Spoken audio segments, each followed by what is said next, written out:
Yo, what is up guys? It's the Goblin and welcome back to the Call of Duty Black Ops 4 video. In this video, we're going to be comparing some of the top weapons in this game, especially the top SMGs, the SAUG 9mm versus the Spitfire. These are two SMGs that I see people always arguing about, and both sides are right. The Spitfire is better in certain scenarios, and the SAUG is better in certain scenarios, and which one is better overall, that's what we're going to talk about. I'm going to give my opinions, talk about actual statistics in this game, along with opinions and actual, in-game, when you actually play the game, you get to understand the recoil patterns and things that the stats won't show you. So we're going to talk about all that in this video. If you guys could smack a like on this thing, I would really appreciate that. Let's go for 1,500 likes. That would be absolutely amazing. Smash that like button. I would very much appreciate that. And what we're going to be doing today is, of course, comparing those two weapons. So subscribe if you guys are new, and let's get right into it. Now, when it comes down to these two, these are probably known as the top two SMGs, or the most competitive SMGs in this game, just because of how high their fire rates are. These two weapons have very fast fire rates,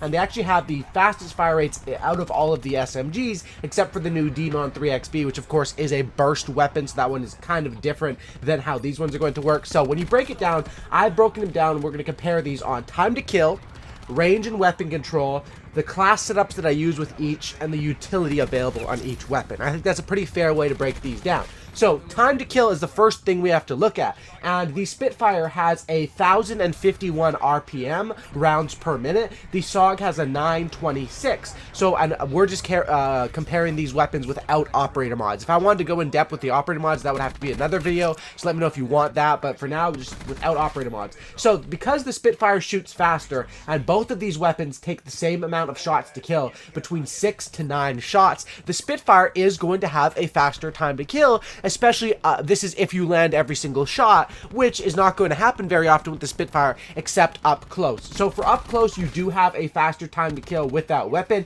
It is a decently significant change. I mean, you do have almost 1,000 or over 100 increased RPM on that weapon. So when it comes down to time to kill, this is where a lot of Spitfire fans, make their bread and butter when arguing for this weapon. Yeah, this weapon is one of the top time to kills in the game, and if you're using this on a close, that's why I recommend this on Morocco Summit close range maps, the Spitfire is absolutely dominant. However, if we look at it, because those fire rates are still very high, like the SAUG 9mm still has a higher fire rate than all of the SMGs and the other SMGs and the other ARs, except for burst ones, of course. And basically, with the SAUG, you get, your time to kill is going to be worse. It's going to take a little longer to kill just because of the fire rate. But because of that fire rate and because of some of the attachments that are available, this weapon's way more easy to control. When you're right beside an enemy or in the same room, it doesn't really matter that much. You can control both these weapons, the Spitfire or the SAUG. So I would say the Spitfire is better for those really up close ones just because of the fire rate. But the SAUG 9mm is a lot easier to control, and that's how we move into our second point, which is range/weapon control. Now, each bullet out of the SAUG 9mm will do 1 more damage than the bullets out of the Spitfire, which it doesn't change the amount of shots to kill or anything, but when you're shooting people that are already weak, I guess, 1 damage is nothing really important to take into consideration. But with range and weapon control, the SAUG 9mm has a better weapon fall off. It doesn't fall off as quickly. The 6-shot kill range is like 1 meter longer. The 7-shot kill range is like 4 meters longer. And then when we get out to the 8 and 9-shot kill ranges, those are around the same. But like I say, it's not all about the weapon fall off ranges. It's also about the fact that if you play this game, the Spitfire is basically a Vesper without grip, and the SAUG 9mm is sort of like an XMC and more controllable. So when it comes down to those, with time to kill and fire rate, the Spitfire wins. With damage at range and damage overall, the SAUG 9mm is going to win with that. But of course, because of the shots to kill and the fire rate, the Spitfire will have a faster time to kill.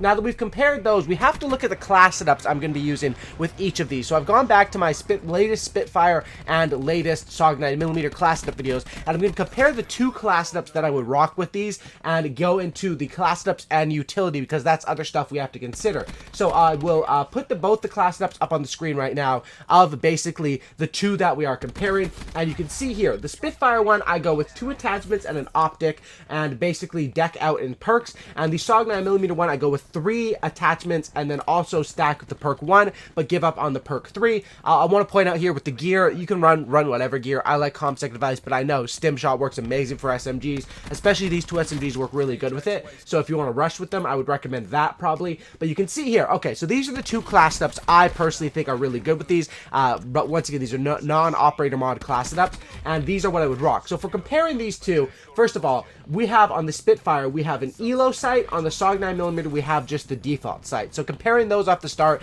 I would probably, like, I like the default sights of both these weapons, but an ELO probably is a little bit nicer than the SAUG 9mm default sight. Just a tad bit nicer. I like both of them.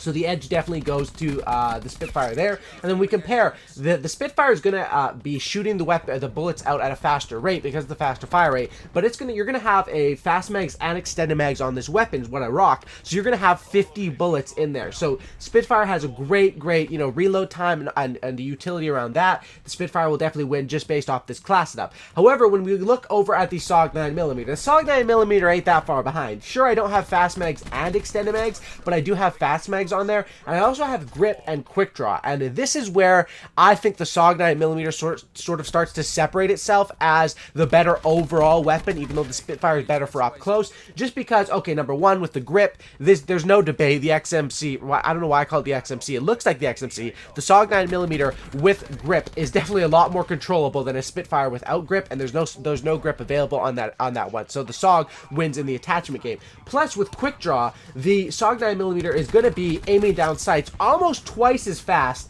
as this Spitfire with nothing, and that is a very big key there, because I'm not rocking the quick draw on the Spitfire. So that gives the SAUG a huge advantage, especially when moving in with gung-ho and quick draw and just getting your gun up quick. That is major key. And when we're talking about reloads overall, the Spitfire has, just traditionally, if we're talking about the flat reload times, the Spitfire does have a bit of a slower reload than the SAUG. It also has 34 magazine size of 34 for the Spitfire, magazine size of 36 for the SAUG 9mm. Also, you can see with those two class setups, I was rocking for perks, flak jacket, and tac mask on both of them. However, for the SAUG 9mm class setup, because I am rocking with 3 attachments there, I have to give up dead silence. So you can see here, this is a very good comparison video, because like most comparison videos, I don't usually end them by just saying straight up, this weapon is better than that. I mean, sometimes that would be the case, but usually these weapons, there's more nuance to it, and there's stuff that you have to play and understand recoil patterns. And I highly recommend, if you're playing with SMGs, if you're trying to get good with SMGs in this game,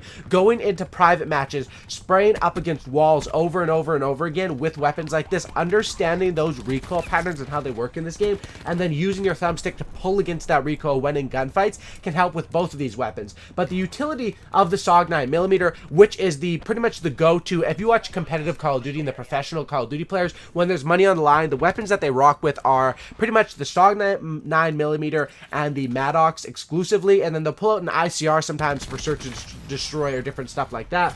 But that's sort of why. Just the SAUG 9mm, everything around it lines this up, especially with it being unlocked late in the prestiges. I think that they sort of lined up the Maddox, the SAUG 9mm, and the Swordfish with their late unlocks to be stuff that be some of the top weapons in the game, and I definitely think that this SMG is good. Now, I know people are going to ask, hey, what about the Cordite? What about the Cordite? Well, the Cordite has its strengths as well. It has a 60 magazine size, but it does have a the same ADS time as the Spitfire, so a slower ADS, a way slower reload, and a lower RPM than those other ones. So the Cordite has its advantages in different ways as well, and that's why, just because of how comparing weapons is a lot different in this game, because of how the attachments used to be exclusive to a class. So for assault rifles, they'd all have the stock available grip, whatever it is. As SMGs would have suppressor, whatever how it works in the game. But in this game, each weapon actually has different sprint out times. Each weapon actually has unique recoil pattern, and each weapon, most importantly, has that attachments. I would say most importantly, those limited attachments and operator mods, which really do come into comparing these two weapons. Now, if we were to compare the dual wield versus the Wildfire, I think I'm going to need another video on that, because those are completely ramping up the weapons. You're basically increasing your fire rate of your Wildfire by like 400, almost 500, I think it is. And with the SAUG 9mm, you're doubling you're getting 2 weapons, so your time to kill, your fire rates are going insane, when you're shooting that, but you're going to burn through ammo, you're going to be less accurate, and the hip fire spread on those when the game first came out. And that's a trend I got to keep watching, because if you remember MW2, when they had the Model 18 1087 Akimbos. Then they had the Akimbo SAUG in this game, which was pretty strong. The Akimbo FMG9s in Modern Warfare 3. I think that Akimbo or dual wield is usually something that seems to be always overpowered when the game first comes out until they nerf it and get into a more, respectable state in the game. But that's it for my comparison of these two weapons. So in conclusion, you can use what you want. Professional players go with the SAUG, I believe, because of its utility and how much easier it is to control for a slight dip in fire rate. But the Spitfire also has other strengths. It's not just the fire rate, it's the magazine size around the class setup. It's the fact that I can run an ELO, that I can run a dead silence, and that I don't have to run those 3 attachments. I mean, I could slap on a quick draw there and take out something else, but it's all personal preference. Those are 2 classes that I like to run with these weapons, and those are the ones that I use to compare. If you do run a quick draw on the Spitfire, because I know people will say that, it still won't zoom in nearly as fast as the SAUG 9mm. I mean, we're talking fractions of a second here, but this stuff matters in a Twitch shooter like Call of Duty. Thanks for watching, guys. Drop a like, subscribe if you guys are new. Check out some of my other vids, and I'll see you guys in the next one. I'm out. Peace.